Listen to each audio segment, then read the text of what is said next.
hendak dia melompat-lompat, menari-nari karena tiupanmu.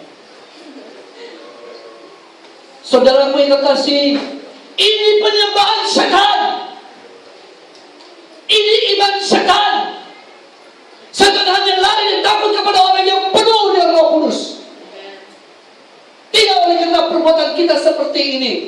Ibadah Kristen yang sehebat amanapun, setan tidak akan pernah takut. Percayalah, sedang dirimu yang ada Roh Kudus pun masih digodanya karena ada keinginan daging kita. Apalagi ibadah. Halo? Masih banyak yang kita perlu bahas.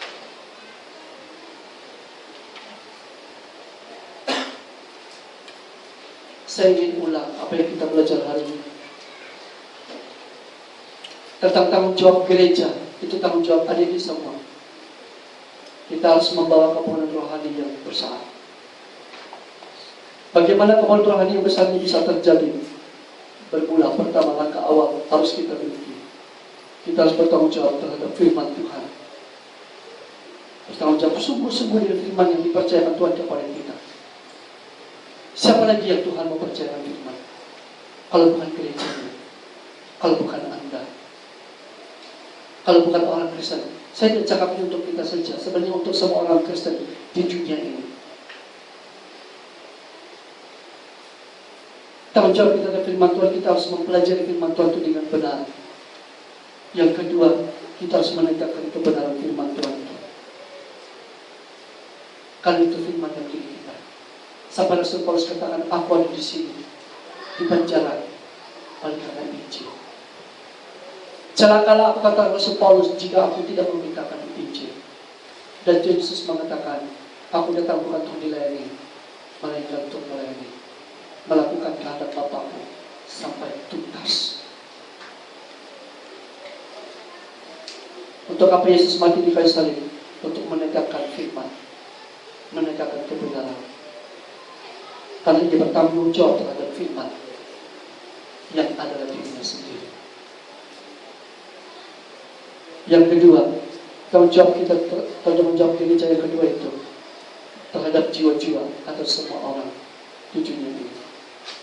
Mulai daripada Yerusalem, Kisah Rasul ayat 8 yang kita bahas begitu sedikit saja. Yerusalem yang digambarkan, yang melukiskan tentang orang yang terdekat kepada kita. Jangan biarkan orang terdekat dengan kita binasa karena kita. Setelah kita menjadi orang Kristen, apa kita menjadi orang pembangun dengan kata-kata kita?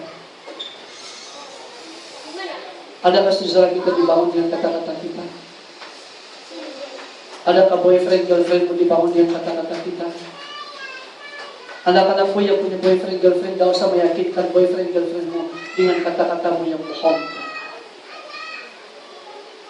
Besok aku akan tuai apa yang kau tabur. Tapi beri dia firman. Itu lebih berguna daripada 1000 kata yang kau ucapkan dalam satu saat.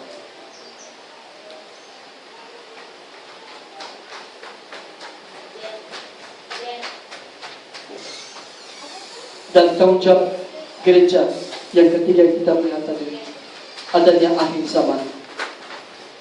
Karena adanya akhir zaman, kita telah melihat satu poin saja, bahayanya murtad. Firman Tuhan mengatakan bahwa adanya akhir zaman. Dan dalam akhir zaman itu ada satu keadaan yang kita perlu tahu, bahayanya murtad yang terjadi. Kemurtadan itu terjadi oleh karena orang Kristen tidak menjadi berkat bagi orang lain. Kemurtadan terjadi oleh karena ketiadaannya kemurnian Injil diberitakan, dilepaskan.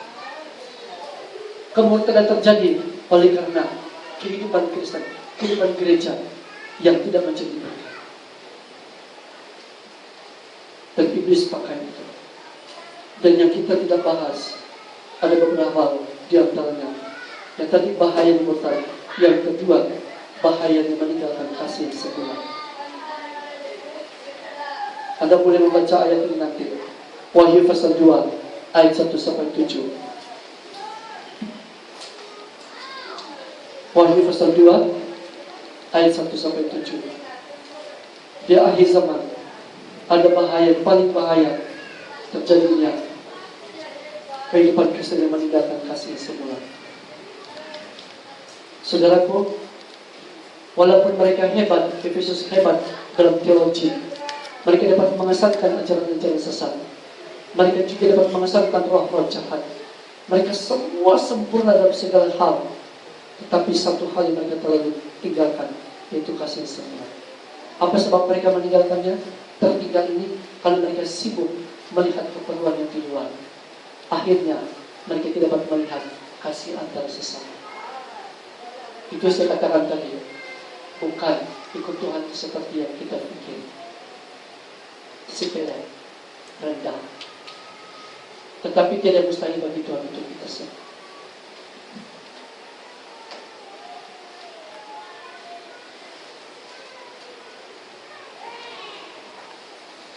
Saudara, waktu cukup panjang saya bicarakan untuk kita pada saat ini.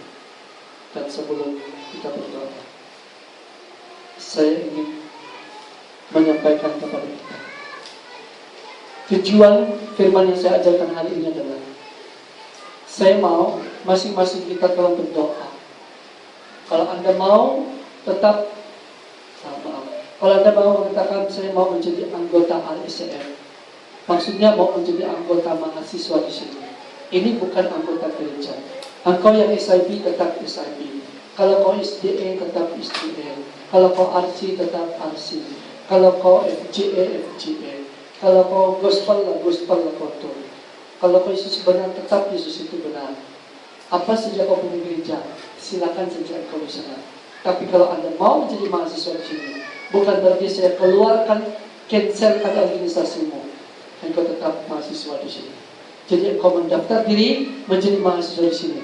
Berarti engkau menjadi mahasiswa di sini, engkau siap untuk dibentuk, diajar, dan diutus oleh Tuhan sesuai dengan rencana Allah melalui wadah ini. Engkau kembali ke rumahmu, bawalah kebenaran ini, bukan membawa RCM. Bukan membawa RCM. Ingat, saya ulangi, bukan membawa nama saya, pastor, bukan membawa RCM. Engkau pergi ke rumahmu membawa Injil yang kita katakan, membawa orang kembali kepada kebenaran yang sebenarnya. Itulah pembawa kebangunan yang dahsyat dan besar. Minggu lalu saya katakan, jangan bergantung kepada hikmat manusia. Hikmat itu perlu, tetapi ingat, Yesuslah segala-galanya yang menjadi pusat segala-galanya dalam hidup kita. Saya juga harus tersungkur di depan Tuhan, memimpin Anda, mengajar kita semua pun. Saya juga harus takut dan tunduk kepada otoriti firman, kepada apa yang diletakkan dari para rasul oleh Yesus Kristus. Rasul-rasul menunjuk kepada kitab yang terdahulu, para nabi yang dulu. Saya menunjuk kepada rasul-rasul dan kitab-kitab yang terdahulu. Harus tunduk di bawahnya. Tidak ada wahyu baru. Seperti Anda taat dan tunduk, demikian juga saya harus taat dan tunduk menjadi murid mereka. Jika tidak, saya tidak sesuai berbicara di sini. Yang kedua, dalam pelayanan ini kita harus mencapai tahap perubahan demi perubahan. Pengalaman yang ditanda Tuhan dikerjakan dalam kehidupan kita di tempat ini, untuk kota ini. Mulailah dari Yerusalem, gemuli firman ini di dalam kehidupan kita. Kalau selama ini kita gagal, mari kita tanya diri kita sendiri. Kalau dari sini tidak usah kita mencela gereja, tidak usah cakap gereja SIB, Anglikan, Basel, Methodist, apa semua, tidak usah. Tetapi apa yang salah di dalam, tolong sebut ini salah. Amin. Kalau sebut gereja, dia akan cangkul kita. Tapi bagus kita sebutkan kesalahan. Dia manapun saya katakan, saya juga keluarga Bapak.